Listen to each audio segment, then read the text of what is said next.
Իստեղնոց ստանական տեսվաճանը։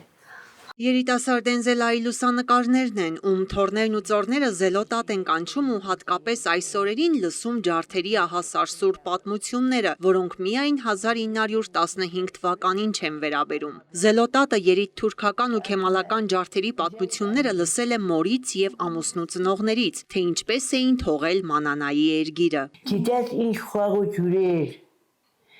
ինչ բնություն էր, ինչ ապրուստ էր, Սաղ դա թուրքեր տերնեմ արա,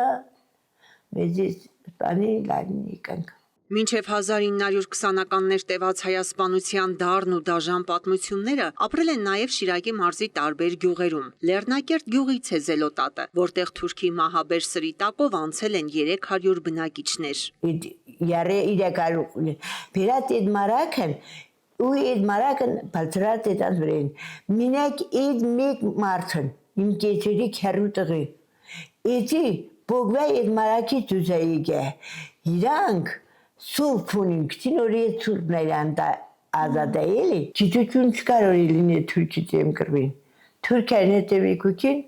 կտերքին ու կետին կտեր։ Տանը մոտ է եղել այդ մարակը։ Զելոտատի շուրթին միշտ պատմության անարդարությունն է, որի լուր վկան այժմ այս հուշակոթողն է, 300 անմեղ զոհերի հիշատակին նվիրված։ Պիրատ լծած էս